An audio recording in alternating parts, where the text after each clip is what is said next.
All right, Painkiller Nearly, episode 212. Topics, we've got two we talked about before the show. I want to start with Kyle's. Yeah, I haven't heard anything about that. I know nothing. Yeah, I guess Dr. Disrespect was streaming some Call of Duty. Okay. And someone shot. It's for the second day in a row. Someone shot at his house, but today they hit his upstairs window. And that's about all there is to it right now. Is there like footage of it, like him sitting there, like reacting to the shot, or is it like reported? Yeah, there's a part where he gets up and then he comes back and he's pretty upset. And he's like, "I'm going to end the broadcast." You know, the second day in a row, someone shot outside the house, and today they hit the upstairs window, and then he gets pretty upset. And he's got children, and it's his home. You know, who could possibly dislike a Twitch stream? I don't follow him at all, but he just is a video game player on Twitch.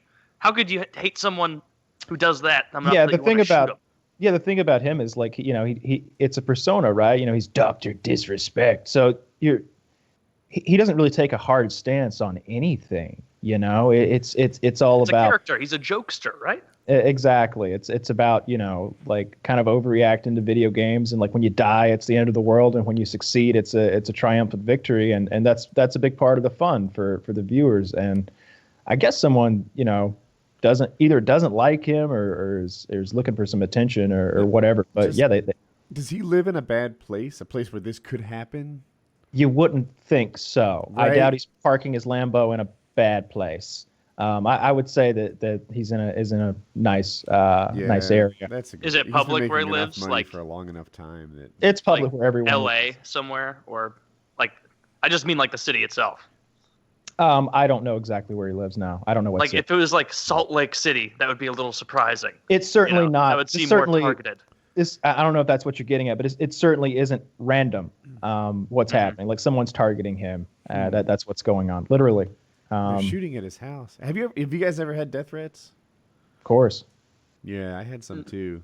Nothing meaningful. Nothing. Most of them aren't that credible. There was one guy who made it was after the.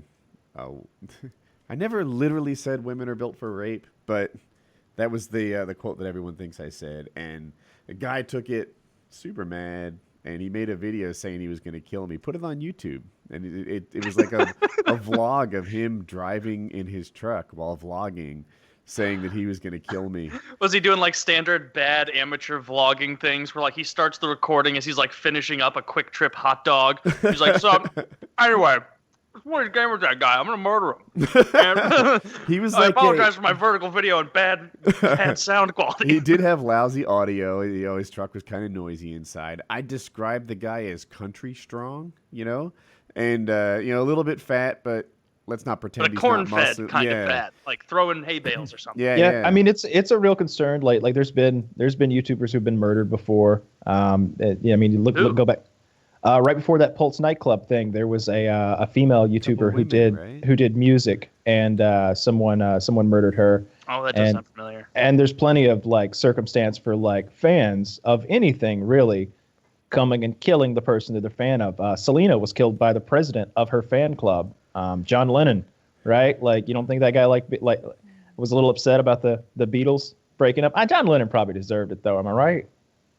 He was the one who beat his wife. You break up the greatest band of all time for that silly bitch Yoko Ono. Yeah. Have you seen that clip? I think like it's the one that Bill Burr riffs on, where it's like John Lennon, Yoko Ono, and fucking Chuck Berry up there, and Chuck Berry's like the Beatles' idol. Like for John Lennon to be there with Chuck Berry, he's like, oh my god, I'm playing with Chuck Berry, and like they're in the middle of really riffing. Not my necessarily kind of music, but it's very good, obviously. And then all that Yoko Ono does is get up after like hitting some like percussion instrument off beat for 15 seconds, comes right up to the mic and look this up. Put up Yoko Ono, Bill Burr, Chuck Berry. And she goes, yeah. And then, if you think I'm exaggerating at all, look it up. If anything, I didn't do it enough. No. And Chuck Berry's eyes, because he's not looking at her. He and John Lennon are like on the same mic, like face to face, jamming out, fucking harmonizing. Chuck Berry's fucking dancing with the guitar and like spinning around and stuff. And there's a full like band. Everybody's jamming out, and everybody there is an incredible musician. That's why they're there. Oh, and the audience is loving it. This is the greatest thing ever. And then when she goes, Chuck Berry's eyes go. He's just like, John Lennon doesn't flinch. He's just like, yeah, that's what she does. It's what she does. I'm too much of a pussy to say no. Oh, it's awful. It's awful. But yeah, it's really fucked up. I don't understand why anyone dislikes Dr. Disrespect. Certainly not enough to go shoot at his home. And I can totally see why people dislike Dr. Disrespect, right? Like he Dr. Disrespect his family, right? That's the guy. That's who he is now, right? He's the guy that cheated on his wife. I feel he's more famous for that than I think he is for gaming. But I don't see why people are homicidal towards him. Did something happen big with Dr. Disrespect recently? Like, I know that thing, like, last year or whenever it was with him cheating on his wife, but anything huge? No, he's just continually growing and being, like, incredibly successful and popular. You know, he's rather beloved. It's you know, on Reddit, every time he pops up, everyone remembers the whole cheating on his wife thing. Like, it'll be 2/3 of the comments. It defines him. Half of them are Woody. 0 of them are Woody. I don't say shit. Yeah, no. I treat my Reddit account like it's public, like anyone can see it. But yeah, no. That's not to be forgotten. He fucked around with other people on his. He didn't wife. Fuck your wife, Jesus Christ. No, but that's who he is. Kyle's I don't like when cheating on people. I think that's where it comes down to. I just don't think that it's a hanging offense. Yeah, see, I don't want to shoot him over it. I'm just saying that's who he is. Where were you today, Woody? Where were you this afternoon? and unsuccessfly trying was to anyone buy gas. with you today? I was all alone. My whole family's in New Jersey. My phone tracks my every move. I bet. Well, according to you. Where is he? Oh, he's like on the other side of the country, I think. That's convenient. I'm here in time. We know you can't be where you are. You could have flown there in a fortnight. Yes, about that. Even faster with the hurricane backwinds. Is this going to be a real one? Like a real hardcore hurricane? I saw lots of posts on PKA being like, "Oh, look out, wings!" Like Myrtle Beach, apparently right in the middle of it. But it's for wings. This happens every year, right? Well, do you want? I want to go. I've been watching this, and I've been making the call before the weather friend have. I'm like, isn't that high pressure system going to push this thing off the coast? Right? I'm just a dumbass ex-surfer, but I'm like, dude, there's a high coming in. It's going to push it off the coast. The current models don't have it doing that. It has it sitting on top of Wings of Redemption for like 2 whole days, which is probably worse. At first, it was just going to make a beeline in for like Raleigh and then Charlotte and then just sitting out there. So I think that high pressure system is going to, but not stop it from making landfall, having it sit on top of the edge of the country there. I think those people are kind of fucked. Kyle, did you want to say something? I don't have anything on the hurricane. I don't know anything about it. I think it's dangerous. It's dangerous when people are always or say like, "Oh, I'll ride it out. They were wrong last time." I think a lot of those people are going to get, drowned. Yeah, it only takes one time for you making like the wrong call there for you to be, standing on top of your truck as the water's rising. It would be really annoying to have your life kind of upended and have to like move inland 100 miles for the weekend, I guess. But better safe than sorry, I think. Dude, if only there was like a pattern where people could predict this kind of thing and then live in places other than that, if it was that big of an issue to them. But the real estate there is so inexpensive. They get suckered in by the cheap beachfront property. The cheap Myrtle Beach beachfront property. I'm showing people the path of the hurricane on the Never been to Myrtle Beach. I have no idea. It's not bad. Now. And it just sits there. It's a little north of Myrtle Beach, but it kind of sucks. It's going to do tremendous damage to the coastline. It's going to cause lots of erosion. That's a big deal if you live everywhere on the East Coast beach anyway. Pretty much, the beaches are all too small. Right? They're just never as big as they used to be. They're constantly eroding, getting smaller and smaller. And if a hurricane sits off of it for 3 days, it'll be noticeably different 3 days later. But well, hopefully Wings is okay because he is not moving an inch. He is staying right where he is. He said. Oh, he said that. He's confirmed. Staying put. Yeah, they're gonna have to unless they forcibly remove him. He is not going anywhere. I thought there were mandatory evacuations out of Myrtle Beach. Well, he's a little bit inland of Myrtle in Conway. I don't have a map in front of me, but it's a little ways. It's not a terribly long distance, but he could definitely get dumped on by the rain and get some high winds. I mean, there's trees near his house. I think it could be dangerous. Yeah, I'm glad I don't have to deal with that. Yeah, nothing we just like get that. all the rain and tornadoes, but who cares? I'm not a fan of tornadoes either. No, I'm not a fan, but like I've never been like, oh no, the tornado season is here. Like that's more rural. That those people get fucked. Like Joplin, when that place got destroyed a few years ago. Oh yeah, I remember that. What is there a like meteorological reason that rural places get hit with hurricanes? I'm sorry, tornadoes, or is it just that most areas are rural by landmass? Well, I think that area they call Hurricane or what is it, Tornado Alley, right? Like right through the center of the country is mostly farmland, right through Kansas and it's Oklahoma. Like really flat land, which causes it. Because like in a urban like city area, like there wouldn't be enough space for it to get going. Like you're not going to look into a urban area and see a tornado right in the between two buildings. There's just not there's not enough space to get it kicking. But in the middle of nowhere, it's got all the space it needs, is my understanding, based on a cursory recollection of a documentary from 15 years ago on Discovery Channel. 15 years ago, you're like 27. You were a little kid. I was like 12, like learning about Xbox squeaker. Yeah, that was before. That was like in the area of Discovery. Faggot on Call of Duty 2 to learn about tornadoes. Well, I had a long day of being racist online, and then had to tuck in for a little bit of Discovery show documentaries. That's back when the Discovery Channel was good, though. When it was like all stuff about World War II or sharks or monkeys or actual animals. There was nothing about like a big fat guy from Wyoming living on an oil derrick, for 6 months of the year. Like that wasn't on there. I hate the reality. They should have just made a new channel called Discovery Reality or something and put all that horse shit on there. I really miss. There was a show called Wild Discovery.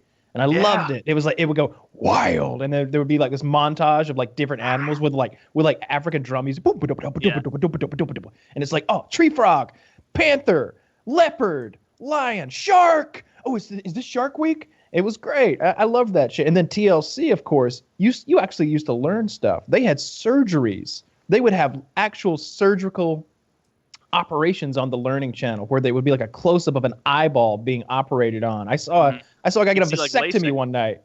It was ridiculous. And now it's like, home decorating. I don't know how the Learning Channel it's called the Learning Channel, and like it's the same channel that had Honey Boo Boo. Oh, is it? Is that where that was? Yeah, I just looked it up. Some of their anchors of shows over the years have been 90 Day Fiancé, 17 Kids and Counting, Little People, Big World, Cake Boss, Yes to the Dress, Sister Wives. Fat guy on an oil derrick, is that an actual show, or did you just make up a premise off the top of your head that sounded real? I made it up, but if I said that was a show, you wouldn't think twice. I bet there's a show about that. Let's see. Is there an Oil Wars? Boom. There's yeah, right. That's what it's called. Oil drilling reality. Ice Road Trucker's a thing. Or like crude living. It's called Black Gold. It's called Black Gold. There is one. It's called Black Gold. See, that's so fucking lazy. Like, I hate these shows. There are 5 seasons of this shit. I wonder if we'd like it more if it was more real, right? Because that's usually my frustration with the show. Hear me out, right? I watch a show called Gold Rush. Are you guys familiar with that at all? Yep. Okay. I've heard of it. Never talked about it. The premise of Gold Rush is that there are some like fledgling entrepreneurs who catch gold fever and give a go at excavating massive amounts of land, putting it through these washing machines, and getting the tiny little gold flecks that come out of just the dirt that's up there in the Kodiak. That's the idea. And then every week they kind of weigh it and see how well they did. Are they on pace to meet this year's goals? Are they not on pace? Like, how we doing? So that's the premise of it. The reality is total bullshit, and it's frustratingly bullshit. They lie about how much they get out of the ground. I think they just pump those numbers up, lower those numbers down, whatever makes the show more interesting. There's deep voiced guys acting like the world just exploded when they get a flat tire, and that there's some unusual, unnatural rush to make that tire unflat again. I'm never gonna make it by Thursday. The road's too icy, man. Yeah. It's like you knew that going out. You left yesterday. Like that's reality shows in general. They fabricate drama because that's what people want to see, and then they hit you with the like intense music, like they've just lost another auger. there's only one more in the truck, and if that one breaks, yeah, bum, bum, bum. And they zoom in on the old guy who's financing this shit. It's game over for Rusty. And Rusty's like, actually, we'll just get some more from Winnipeg. Yeah. We actually live in a logging community. There's plenty of this stuff all around. Believe it or not, everyone around here has the same job, mining for gold. And there are people who have the job of just supplying us with more conveyor belts and things like that. I believe it or not, we didn't drive 700 miles here with one auger.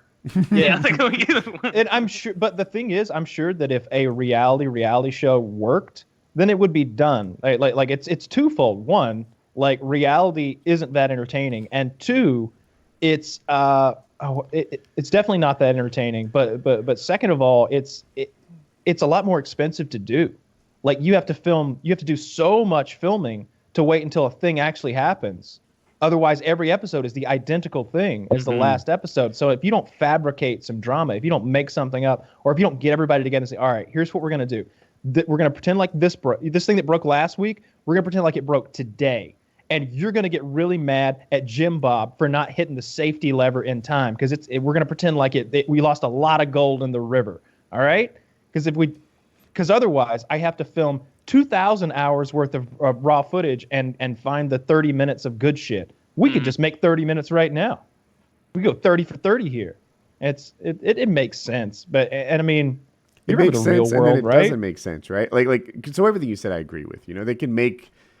It's an easy way to drum up some content. On the other hand, it ruins the show for me, right? So maybe it doesn't make sense if it's a bad product.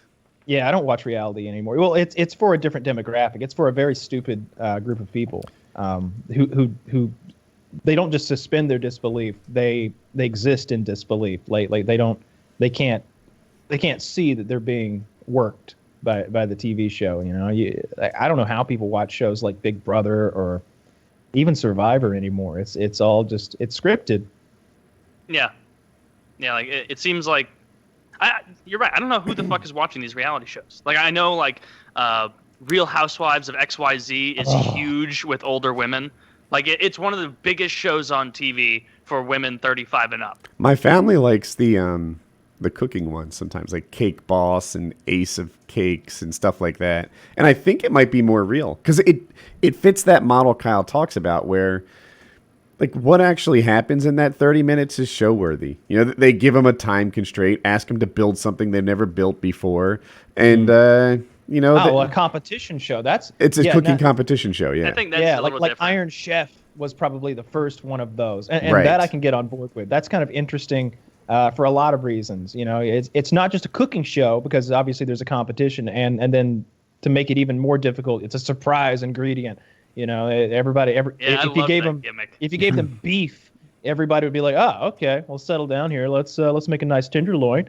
But they're like cuttlefish, and the guy's like, "Oh fuck, cuttlefish." They don't have any cuttlefish recipes in their back pocket. They're just riffing on it. I don't know what to do. Yeah. And honestly, I like Gordon Ramsay. I like almost every single. The only show I don't like that Gordon Ramsay does is he's got this new one called 24-Hour Kitchen Nightmare, where he rides into town.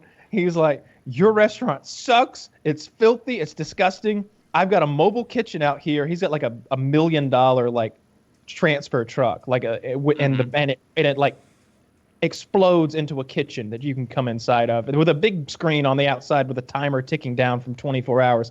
He teaches the staff how to do 8 recipes. This is your new menu. It's 8 things. All right. It's simple. It's delicious. It's great. Do it. It's simple. It's rustic.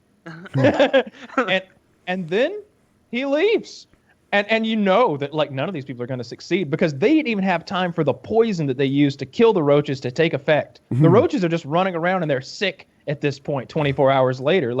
It doesn't make any sense. The original Kitchen Nightmares I enjoy because they have to go in there and exterminate. They give them a whole new kitchen. They redesign the restaurant. Fake too? I always thought the Kitchen Nightmares was pretty fake, and it was fake anger at the chef and at the owner, and that's not how people interact with each other. It depended episode by episode. I've watched a lot of episodes of that show. There are some where it's okay, you're clearly pumping up your hatred of their food because you gotta make it way worse. Because if you came in, you're honestly not that bad. Like it wouldn't be a very good episode. But like there are some like Amy's Baking Company in Arizona or Scottsdale somewhere there where like it was fucking evident that like she's a crazy person. Like they discovered real stuff in real time where he's like, one of your services told me that your husband is keeping the tips. Your husband, and he's in the middle of the restaurant, like loudly speaking while customers are there. You should know, people. This man is keeping the tips. Yes, when you leave a tip, it's going to this man right here. And it's like, oh, like he's really blowing up your spot. He's like, they filmed him being like, hey, you might not want to like scream at customers telling them to leave. Get out of my store. Get out of my baking stuff. You know, as he's doing that in the middle of the show. Like that was the restaurant that for months and months. If you go to their page right now on Facebook, I bet it's the same shit of people trolling them because they would not let it go. They were like on the level of retarded as like that guy from years ago, like Jesse Slaughter's dad, where he's like, I'm getting the cyber police on the case and I'll find out who you are. But yeah, that one was real. But I agree, Woody. It is kind of sifting through because some of them are too forced. He hams it up a little bit for sure with his anger because that's his character, right? You know, like, and to some extent, that's how he is. Like if he's in his kitchen, if he's working at one of his restaurants, which he doesn't do anymore, right? Like, but when he was doing that in his early years, that's definitely like the way things were, not only with him, but in the restaurant industry with that sort of anger and vitriol and violence, and certainly from the guy he learned from, Marco Pierre White. That guy is like a fucking sociopath. That guy's a maniac. He would make Gordon cry, literally cry. He would beat him. He would attack him. I doubt that's actually typical of the business. I just don't believe that. From everything I've read a lot into this, it absolutely is. Really, every restaurant just berates the staff and brings them to tears, and even like good restaurants. You know, you don't think they're a like functioning business group that gets work done together and collaboratively? Sure, but through like threats of losing your job and lots of shouting and screaming, like those Michelin star restaurants. Not now, it seems, from what I've read, it seems like the culture has changed. But in the 90s, for sure, there was a lot of that in all of those restaurants. It's not that I've ever been to one, but you know, it doesn't pass the smell test, right? They like every single day they're just bringing their staff to tears, and it's a terrible work environment, and you know that's not how groups function together on a daily basis. It might happen sometimes if your group is fucked, if you're a lousy manager, if you're a lousy leader, but I mean, like the military doesn't work like that. Businesses don't work like that. I haven't been in the military. My father has. But, you know, they don't just routinely bring people to tears on a daily basis and make them feel like shit. Like, although it maybe happens sometimes, it's not a normal work environment.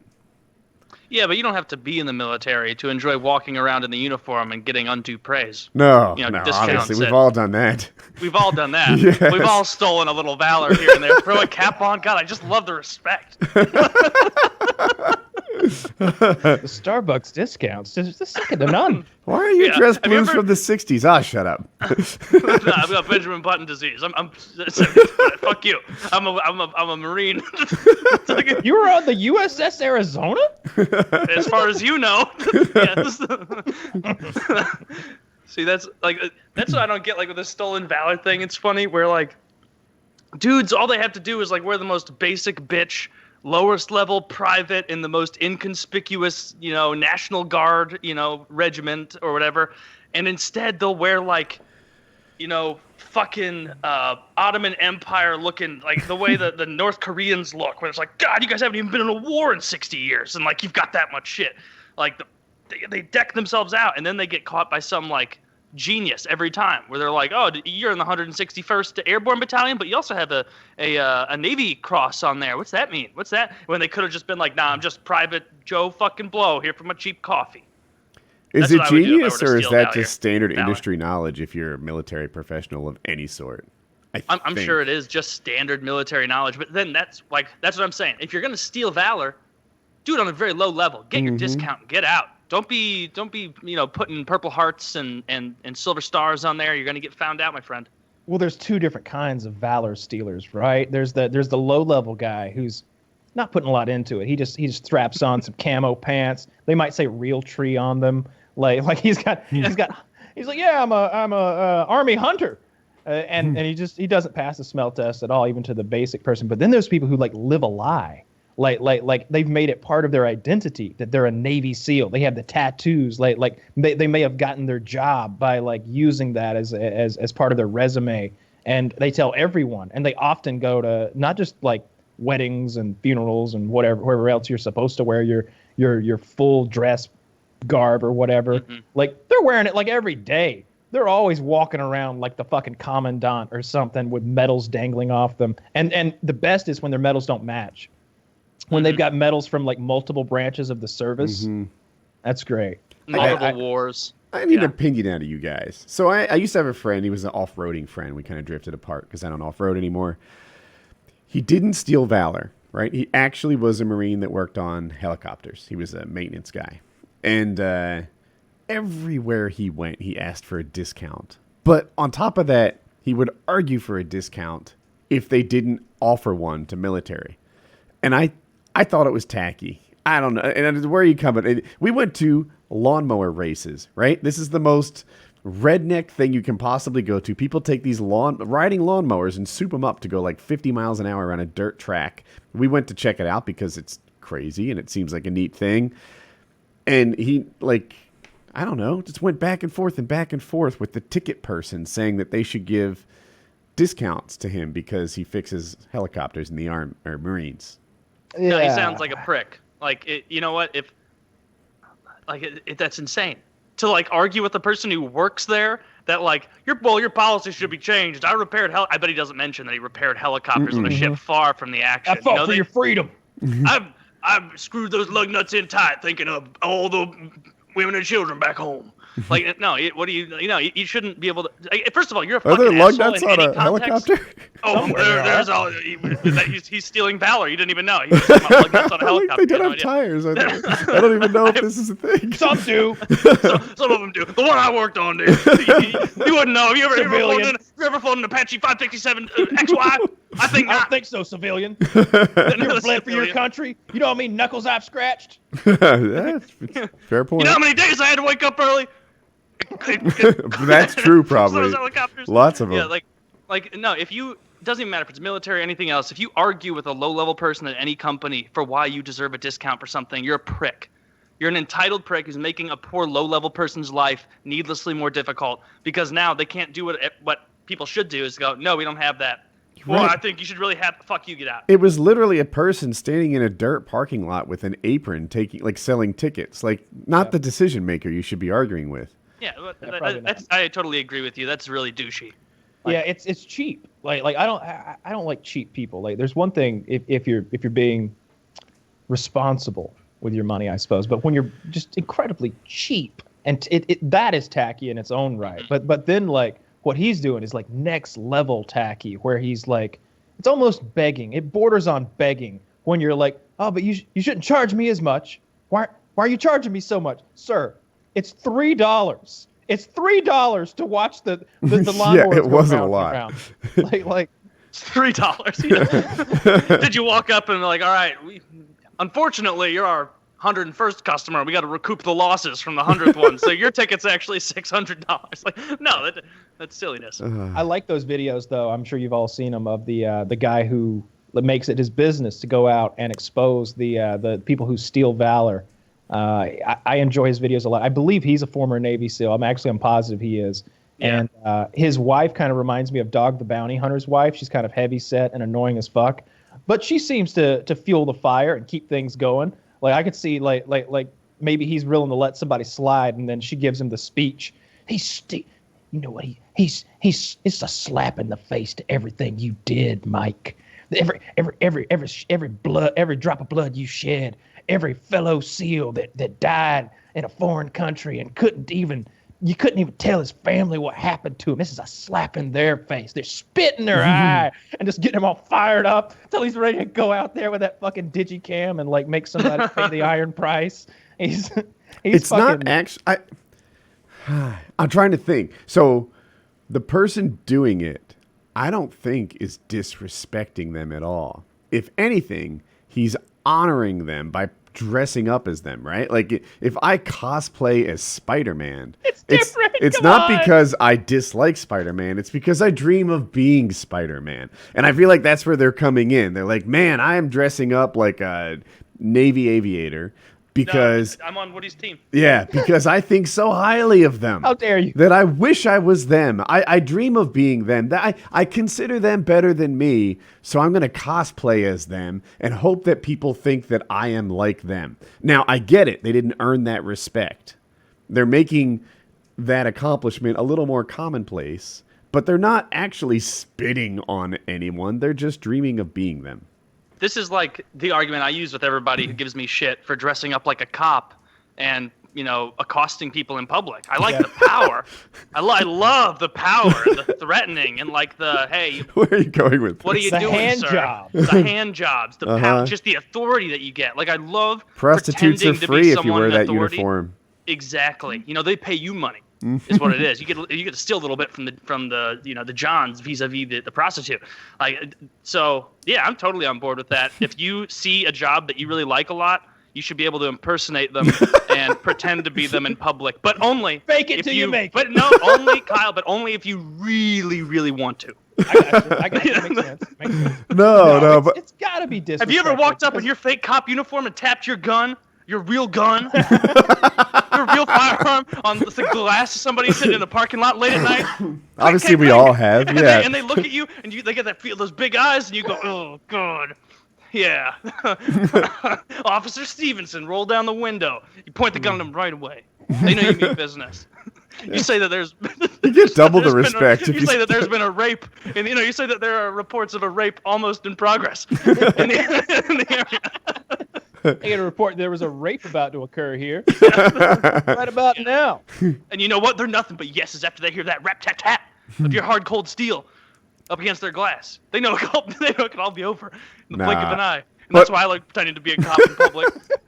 That's funny. But really, the guys dressing up as them are doing it because they admire them. Not all of them. A lot I think some of them are trying to get free shit. They want free shit, and they want... They're getting admiration and respect that they don't deserve, that they didn't earn. Yes.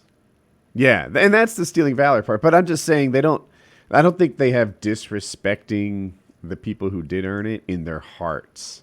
Right? I'm not saying it's okay. I'm just saying it kind of like they twist their motivation to make them seem like bigger assholes than they really are. They're really just pretenders and liars, But it isn't up to them to decide whether what they're doing is disrespectful. It's up to the people who actually served, right? And those guys all seem to agree that it's highly disrespectful. Is it up to them? Yeah. Is it up to them to tell you whether or not what you're thinking? Like he knows why he did it. You're spitting on our flag. Is he? No, I mean not if he's not. I think it's up to the soldiers. It's about how it makes the people who actually served feel, because I hear them often say, hey, my brothers died wearing that uniform. You can't wear that. And then they express their feelings, and usually it's profound. I'm going to ask my friends. Against those people. Paramotoring actually has a lot of active military guys. And what if I were riding around pretending like I was a paramotor, right? I would not give a fuck. Getting all knock the yourself benefits out. of society that come along with that. Yes. But I wasn't a real airman. I had no training. I didn't have a wing. I just had the jacket. I just had the jacket. I'm not familiar with the jacket.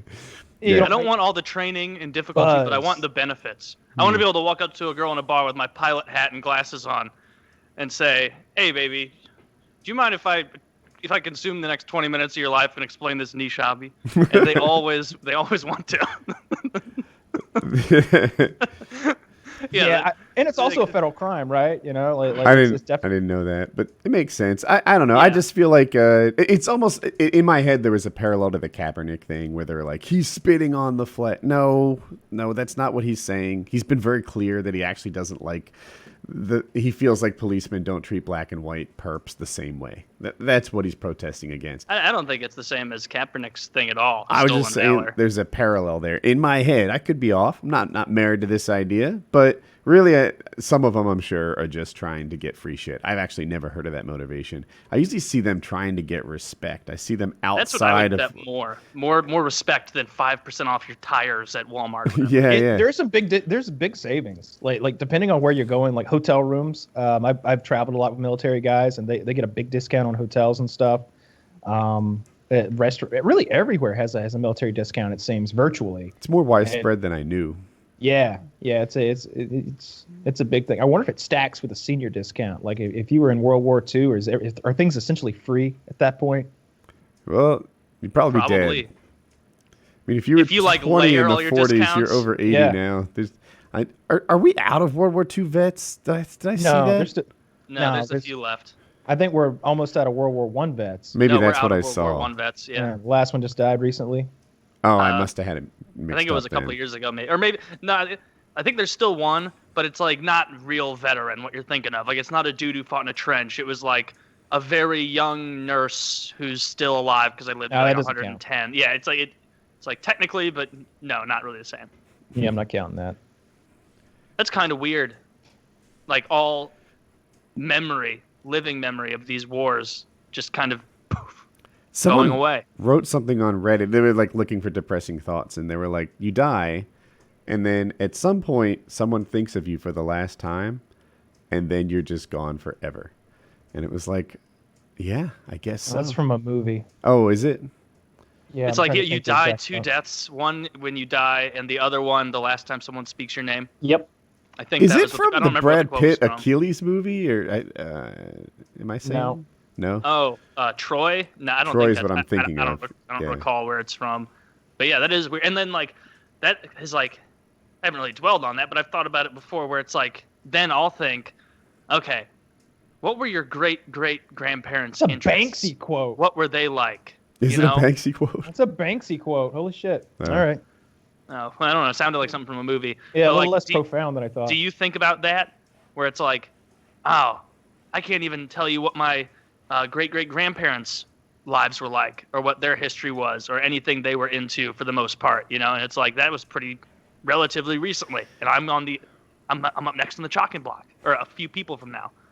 It's just interesting, like how quickly we all fucking forget. And nobody thinks about it. Yeah, it's not a thing that bothers me at all. I don't want to act like I'm some sort of celebrity, but I have more fame than I actually want already. You can forget about me. I'm fine. Oh, I wasn't saying like not so much as like a sad thing, just kind of a cruel reality that you live your life and everything that is so important to you now, like people won't even know. Like 100 years from now, even people in your family, if you choose to have family, like they won't even know. It's odd. I guess it's not. What are you supposed to do? Like remember everybody forever? That'd be fucking exhausting. And a lot of them are probably shitheads. You could try to do great things in your life so that you are remembered. I mean, Donald Trump's going to be remembered in 100 years from now.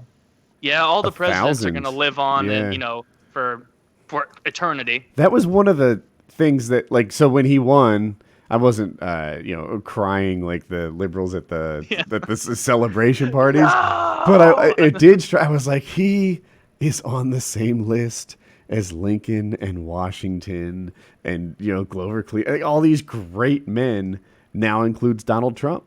And he's not just an average president who's not going to do it. Like Grover Cleveland. I don't know what Grover Cleveland fucking did. Buchanan, I don't know what he did. But Trump, I feel like in 100 years, they'll be like, oh yeah, that was the crazy one, right? Yeah. He was just a rich guy, right? And he told him to print more money. And that would fix the debt. Okay. I wonder how it'll go down. And world peace. The whole I don't want to get too deep into the politics stuff, but the Russia thing will define his presidency, right? It'll either be like, oh, the poor guy was hounded all the time, and it turned out he had nothing to do with it. And what was it? They bought 5,000 Facebook likes. Let it go, you assholes.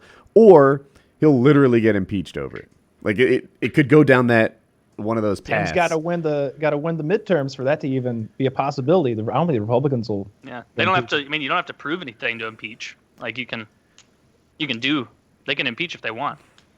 I'm sure that's right, but I doubt it will be impeached without much proof. I don't think that happens. Won't be impeached without the votes. That's what's going to matter. Yeah, I think proof or not, the Dems will impeach if they win, and proof or not, the Republicans will not impeach if they win. I disagree. You know what? I'm not looking. Like, this is political too, but it's not like home political. Like, I'm really not liking the trend I'm seeing on many sides of the mainstream aisle, both left and right, clearly pushing for more intervention in Syria. Like, a fucking again.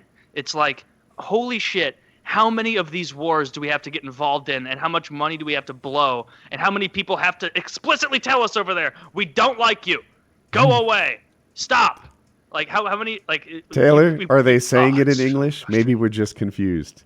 Right? They probably speak some yabba dabba doo language, and we don't know. We think they like us. We should have brought translators 17 years ago. At this point, it's too embarrassing to admit we're wrong. You shut up with your Middle Eastern gobbledygook. Yeah, that would make sense, huh? I think I cracked the code. I hate that. In my little universe, I'm not seeing much Syria activity. Oh, you both are.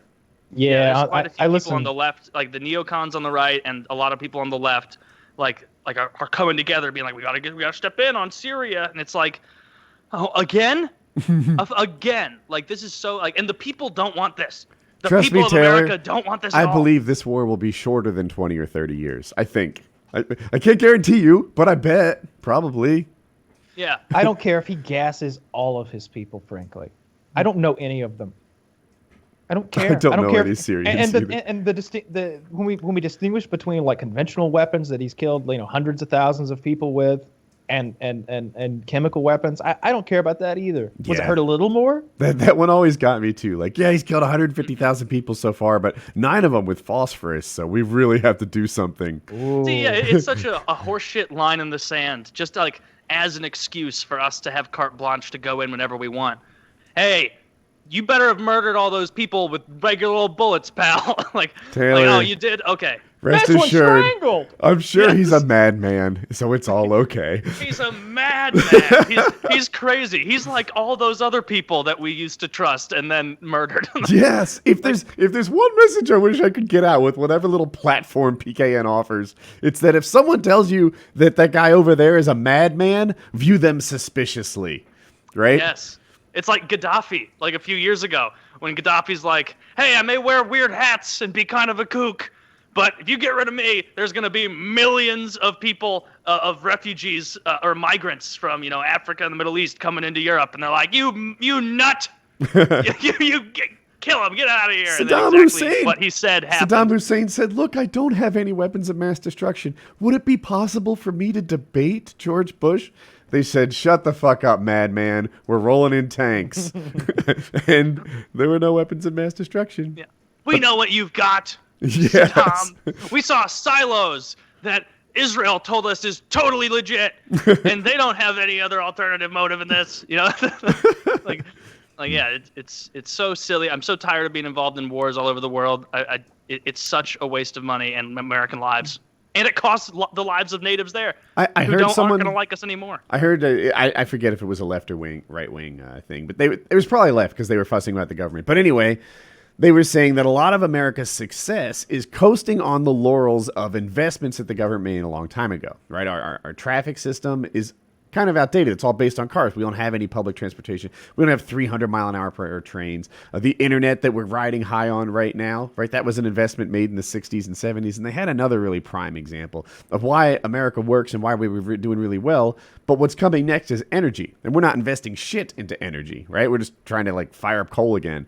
While China and Europe are just pouring tons of money into energy. And they were making the same point I guess I've made before. But I'm like, yeah, God. Maybe we need to do something clever here. We're working on the Space Force. Another way for companies like Lockheed Martin and Halliburton and Boeing to make a fuck ton of money. We're going to make a new military branch. Yeah, that's what we need. That's what we need is another military branch. I wonder if it's defense or a jobs program. I guess it can be both. But, where's our primary motivation? Are some of these things just jobs programs? Totally. I think so. Some of them are, but it's not jobs for, a lot of the small people. It's government contracts that are enormous negotiated between these giant multinational conglomerates that control our production, military production. I'm saying it like, is it possible? Meanwhile, they're like, all right, we're going to build our F-35 in 17 different states and combine those parts in Washington. This is the state, not the D.C. And it's like, yeah, I'm sure. Like, it is obviously a jobs program. That's why there's a little bit built here and a little bit built there. They got a vote from every senator that they're building F-35s in. So, hey, Serena Williams, poor girl, treated so unfairly by, is it a ref or an umpire? I don't want to sound like an idiot. I think it's an umpire. And then the ref is the higher level? Tennis. I don't know much about tennis either, but I did watch the clip. Mm-hmm. And you know who really gets fucked in all this? Yes. Is Osaka, the woman who beat her. Like, she's 20 years old. This is her first win, and against her idol. She beats her idol, Serena Williams. And the story is not like, wow, there might be a new queen in town, like a new titan in tennis for all you people who like tennis. Like, that should be the story. Instead, Serena Williams, with her tantrum, siphoned all of the attention away from this poor girl. And she called the dude a thief. You stole a point from me. Breaks her racket. Serena was obviously correct. She's a mother. I saw that. She literally is like, you stole a point from me. I'll have you know, I'm a mother. And this has to do with tennis because I'm honest. You stole a point from me. I'm going to throw my racket. I'm going to jump up and down and be angry. And it's like, here's what people need to know. I've looked into this a little bit. She did 3 things. The first thing she didn't really do. Her coach did. Her coach was coaching her. This is a thing, I guess. I didn't know that was a penalty in tennis, but apparently it is. Yeah. Apparently you can't do that in tennis. Apparently it's fairly common, and the coach was giving her hand signals. It's on video. He absolutely did it. Sometimes they just look the other way on that, and sometimes they enforce it. This guy has a reputation for being an enforcer. And when he saw the coach give her hand signals, he said, Serena, that's your first penalty or whatever. And the penalty for that was nothing. Nothing happened. Like a warning. I think, though, that a warning might mean something else. I've been trying to get educated on this because a warning actually is like, so he gave her. The point is, we're close enough. Yeah. So he gave her first demerit. I'm sure that's the term. And so then I don't know if it was right after that or shortly after that, she throws her racket on the ground and throws a giant temper tantrum because she's being outplayed. All right. That cost her a point, 15. So now she's down 15 love. And it was because it was the second thing she did. So then she goes back and they act like, because I've been watching CNN and MSNBC cover this, and it's been frustrating for me because they're totally on board with the feminism. Like, this would never happen to a guy. Guys are just rewarded and praised for their aggressive attitudes, and women are held down and punished for it. Mm-hmm. Dude, she berated that umpire for like 5 minutes. Like, he just kept going and going. And it wasn't one time either. It wasn't like, you're a thief, you did this. Nope. She just kept going on and on and on. And they acted like she kept her cool. Bullshit. She was on the edge of tears for ages, right? Just, that I'm a mom thing was her choking back. I would never cheat. I'm a mom. And it's it was literally a tantrum. Yes. Yeah. And the first part was when she threw the racket. That's literally a tantrum. When she called the ref a thief and acted like she couldn't possibly be wrong. I'm zeroing in on the I'm a mom thing, but it made me crazy. And that's when he took a game. If you're unfamiliar with tennis scoring, there's a point which they took, then there's a game, and you have to lose 6 games, and then you've lost a set, and you lose 2 or 3 sets, and you're down the whole match. So what he took from her was the equivalent of like 2 points in basketball, and then maybe 6 points. Like the second time around. Doesn't help, but she clearly was just off her rocker, and that's why she lost. And I think her opponent beat her handily enough that like none of that ended up mattering. 6'2", 6'4". Am I right on that? I think so. Yeah, that those numbers would mean that they didn't necessarily matter if it was 6'2", 6'4". But like the because I saw the media thing as well. It doesn't sound like I've followed it as closely as you, Woody. But like, it is funny that every time something like this happens, it's like, if there were a man people wouldn't be critical of him. Oh, that wasn't enough. It's like no, it's the exact opposite of that. The fact that she's a woman is the reason all of you are so frantically trying to backwards engineer a reason that she's not responsible. Like, don't you see? It's so annoying watching a group of people that literally has the benefit of the doubt in the situation they're complaining about while claiming to be the ones victimized in that given situation. I think Serena led that train, right? She's the one saying this wouldn't have happened to a man. A man would have been... and the media picked it up. Yeah. I saw both CNN and MSNBC talk about it on a couple different segments, and they're parroting the things that she said. You know, guys would be rewarded for this behavior. I, on the other hand, am penalized for it. And by the way... made it a race issue, right? Her opponent is like half black. Her half black, Japanese, half Japanese. I thought. Oh, okay. Yeah, cool. half Japanese, half black. Well, they definitely made it a race issue last night. That this black heroine is just being disparaged in the media right now. They brought up this cartoon, right? This Australian cartoon. Apparently, this is racist. When have we not? It is a little racist. It's only no. It's not though. Cartoons exaggerate people's features. Those are her fucking features exaggerated. Like you ever see a cartoon of Donald Trump? You ever see a cartoon of Jay Leno? Opponent. You ever get yourself cartoonized on the beach? A little. It's your features blown up and like accentuated. That's nothing racist about this. A caricature. It's like I don't know. In the park. There are certain black features that are impolite to exaggerate. The thick lips is one of them. So they get special treatment? Yeah. Yes, Kyle, you racist. Don't they, though? Like, no. You guys don't see it? It's absurd for them to get special treatment. No, your features get accentuated. Whether you have thin lips or thick lips, they get thinner or thicker. If you got a big nose, it gets bigger. Now, there's a difference between making someone's nose look bigger and give them a big, scary, like goblin Jew nose. That's racist. Mm-hmm. Her lips aren't enormous here. Her lips aren't bigger than her head here. Really, that to me is what like blackface lips look like. Well, blackface is a whole different thing. That's definitely different than a cartoon, I would say. That's what it triggered in my head. Let me pull up a picture of Serena Williams real quick. I mean, she's not a pretty lady.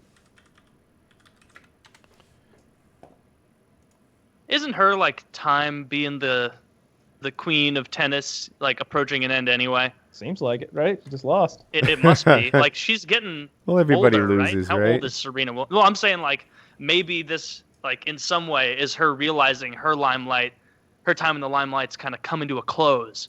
Like seeing the next wave of people who's going to be, stealing her thunder. I mean, I could see how that would upset an athlete.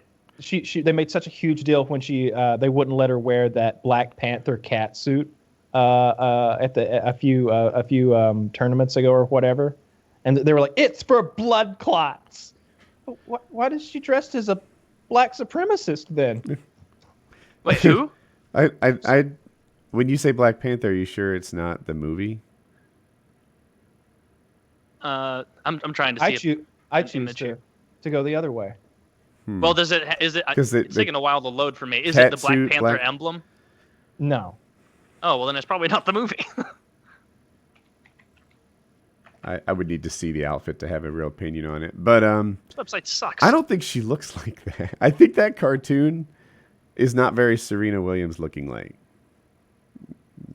No. Weird. Regardless garbage. of the cartoon, I think that it's silly that everybody's having to pretend like, there's two sides to this. We got to consider all the intersectional feminist and racial implications. Like, no, we can recognize when an athlete is behaving inappropriately and say, no, this is 0% of this. The only reason there's a backlash at all in her favor is because she's a woman. And here's the other thing. Some people will say, oh my gosh, what about these other people that acted just as badly as she did, like a McEnroe or whatever? But what happens is with the other people is they behave badly, and then they get a warning or they get their first, like demerit. I'm pretty sure that's what it's called, where nothing happens. And then they shut the fuck up, right? Where Serena was unique is she got this counts. That was your warning. Then she got a point taken from her. And then she got a game. Like, she just wouldn't freaking stop. Mm-hmm. And that was most other people, when they behave like that, they stop. They stop. I got to say, though, I thought it was a little fun when they booed the Japanese chick until she cried. Did you see that? Yeah, that's so shitty. That's she not just fun. won her first thing, and all those cunts in the crowd are booing. They're all on stage, and like the guy's like, "Ladies and gentlemen, please welcome your." I don't even know what they were fucking playing. Your United States Tennis Master Grand Slam Open champion. And they're already booing. They're already booing. That would suck. And That's the boos so start sad. droning and get She's louder only and louder 20. and louder. And she pulls her visor over her eyes, and there's tears rolling down her cheek. And Serena's like, it's okay. It's okay. Oh, and then Serena's a hero for it. Yeah, right? Serena comforts her victorious opponent after facilitating environment that would get her attacked. You know, it's like, that's so, I was waiting for so someone shitty. I was waiting for someone in the crowd. Remember Pearl Harbor! There was so much hate for that little girl. Who gives a shit? It's women's tennis. I agree, but like, if we're gonna give a shit, I watched Tyron Woodley beat the fucking shit out of Darren Till this weekend. Just beat the fucking shit out of Darren Till this weekend. It was absurd. Tyron definitely heard our criticisms of him here on the show. That he didn't engage and he wasn't aggressive enough because he went in and just attacked. And I know people don't like it when they break the fighters up, but he just got like this body lock on him, and they were standing there hugging against the fence, and I was like, this probably isn't going anywhere. Till's takedown offense is really good. I don't think he's going down. They're just gonna stand here and hug for 3 minutes if you don't break him up. They broke him up twice, and god damn, Tyron caught him with a right, not necessarily on the chin, more in the throat than anything, and then he got on top of him and started elbowing him in the fucking face for what felt like 4 minutes. It was so long. And this is the guy who was ridiculed by Dana White for being boring, right? Where they're like, why would I fight you again, Mr. Boring? The same guy? Yes, yeah. Who wants to watch him fight, he said. Yeah, dude, Woodley was fantastic in that fight. He reminded me of all the like good fights that led him to the belt. You know, when he took out... why can't I think of the big, strong white guy's name that he beat to get the belt? Lost to Nick Diaz a long time ago. Shit. Lawler? Yeah, Lawler. When he took out Robbie Lawler, that was a quick first-round knockout. His whole run-up was like awesome knockouts and amazing fights. And then when he became champ, suddenly he had 3 boring fights in a row, and I turned on him. And he got a submission there with a Darce. Yeah, that was badass too. It was a really, really badass fight. I stole this joke from Reddit, but I loved it.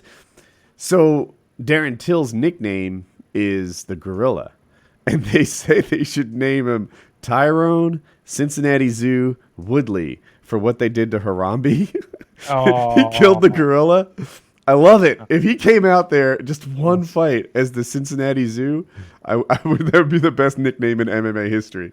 It was a good night of fights. The card looked like it was going to be absolute dog shit because like the co-main event was out and like the co-main event, whatever the fight below that was also out. But the 115-pound girl, I can't think of her name right there.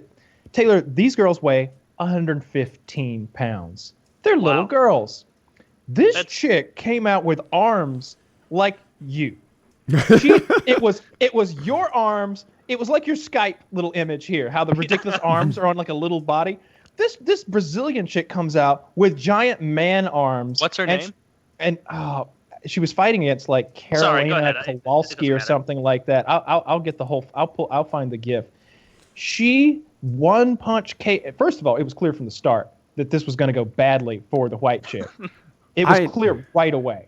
And when she hit her, it was awful. I've never seen a knockout like that in women's MMA with a hand, with a punch. I usually watch these fights 19 times out of 20 and think, man, this is awesome. Even when someone's losing badly, it's like these are 2 willing participants. Maybe that guy has a shot. You know, I just started feeling bad for her opponent early. It was this massive, strong, aggressive Brazilian woman against what seemed like a regular person. It was just mean and impolite to beat her down like that.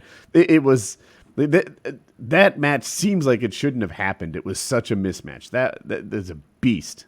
But it was number 2 versus number 4. I know. But what a gap! What a gap! It was crazy. Are there any assumptions of maybe some steroids or something. Shit, that, like, obviously she's beefy Brazilian. arms. They're all on steroids coming out of Brazil. Yeah, I forgot about that trope. Yeah. I'm looking for a true, gif of the fight. It was an absurd knockout. Dude. She hit her. It wasn't one of those knockouts that's like a TKO where they get wobbled, they go to the ground, and then like the pressure is so much that let's stop this before she actually gets hurt. She was unconscious as she was floating toward the ground. As she was falling, her eyes are in the back of her head, and she didn't wake up when she hit the ground. She was fucked. Yeah, it just. I felt bad for her. It was like she was picking, like, I don't know, an 8th grader against a 4th grader, like a matchup that she wouldn't expect. And like Kyle said, they're both highly ranked. But man, this from beginning to end, it was so one-sided, so dominant. It was bad. We'll have to find that clip. Yeah. I'm fucking struggling here. I'm on the MMA subreddit. Darren Till's loss was almost just as lopsided, except somehow with him, Woodley's just raining down these elbows on his face, on his jaw, on his nose, on his eye. He cut open his forehead, and the whole time it was like, I think Till's hanging in there. I don't know what he's gonna be like after this scrum, but I think Till thinks he can still win. Mm-hmm. This other girl, it just seemed like she needed an exit. Yeah, it was clear that she could not win the fight. Like, almost immediately, it looked bad. And then Zabit came out and fought that Brandon guy and got him in a fucking knee bar that looked like something banana out of a cartoon. split. It was I didn't even know that move. I've never seen that one. It happened twice that night. Yeah. I think there's been 2 banana splits in UFC history, and they both happened on Saturday. And neither one of those guys got bonuses. Oh yeah. Tyron got the bonus. He split it with his team, and I think maybe the chick with the KO got the other bonus. That would make sense. I think you're probably. Did there used to be 3? Oh, there used to be. Yeah. There were 2 performance of the nights and a fight of the night. So there was kind of 4. Well, there could have been a 3rd or 4th that I don't know about. Yeah, because the loser of fight of the night usually gets a bonus too. I was just watching the Tommy Toho video, and you know the cartoon versions of Zabit and the other guy were complaining because they didn't get a bonus. Okay. I like that guy, Tommy Toho. He was on the show once. I don't remember that. Yeah, he was. He didn't do the voice all night, but we had him on. He was one of my ideas, and he was good, but not great. That's Yeah, I like his show a lot. Well, I'm worried for Rose because Rose is absolutely going to have to fight that man that we saw pummel Carolina the other night. He's going to have to fight female Taylor. Oh my God, maybe she should retire. I don't want to see her fight that. That was awful. I do. I want to watch a real lopsided fight. That'll be fun. I wish I could find this gift for you then, because that was it. Dude, man, because normally the champ is the favorite. I just don't know what Rose is going to do. Rose is a good grappler, a good striker, but mostly grappler, it seems. What is she going to do against this Brazilian chick? She can't out-grapple her. I don't know. Well, the best thing that came out of this thing was that now that card is out of the way, they can finally start promoting the McGregor Nurmagomedov card, and of course they're working in the dolly throw. Yeah, I love that they're working in the dolly throw. We knew they would, but it's they used it as like a transition. It's like you see like Habib highlights, and then a dolly hits the screen, and the whole screen shatters. But and it's now like it's McGregor animated. highlights. Yeah. It's so far that's what they're going to show the genuine dolly. They're going to, of course, they're going to use it. This is like whenever one of these things that Dana White absolutely hates occurs, it makes its way into the promotional material 100% of the time. So this isn't a surprise. But yeah, that'll be a big fight. I think it's early October. Oh yeah. Like 7th, it's 9th, the next something event. like that. Yeah. Is it the next 6th, event? maybe? It's the next event. Yeah. The next the next UFC paid event. I know there's a couple fight nights. Yeah, and there's stuff. fight nights and shit like that. They're going to Russia soon. So maybe that's a fight night. It is the next. Yeah. So there's 2 fight nights, and then like Kyle said, the next pay-per-view is October 6th with Conor and Khabib. I want to find this chick's name. I think that would be helpful. But I'm just fucking retarded, I guess. I can't. Was it Jessica Aguilar? Is that who did it? No, it's Jessica Andrade. Yeah. That's it. Let me. All right, so that'll help. So Jessica Andrade. Let me go to YouTube.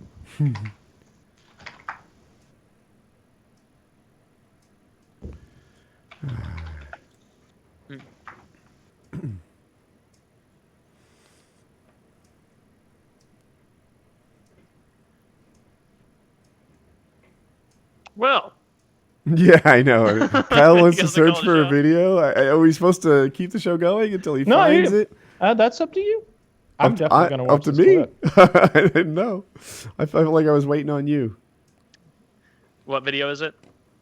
You know how YouTube is with copyrighted shit. It's hard to find a decent one. Yeah, right. And then all the clickbaiters. There's a cottage industry of people who will be like Conor McGregor versus Khabib Nurmagomedov, and then it's like the UFC video game where they make them fight each other, and it didn't match the thumbnail at all, and they just tricked you there.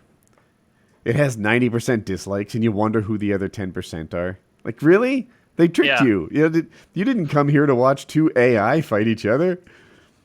Here is a horrible video of the knockout. A horrible quality video. It's not ideal. I'm at 0.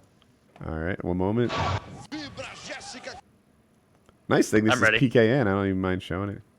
No. Ready, set, play. Vibra Jéssica, que essa é tua. Se consagra, Jéssica Andrade. Que Wow. delícia.